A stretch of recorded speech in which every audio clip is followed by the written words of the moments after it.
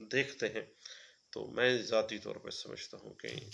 اس کے لیے ہم علیحدہ سے ایک سیٹنگ کر لیتے ہیں، بیٹھتے ہیں اور اس پہ گپ شپ لگاتے ہیں۔ دعاؤں میں مجھے یاد رکھیے گا۔ اللہ حافظ۔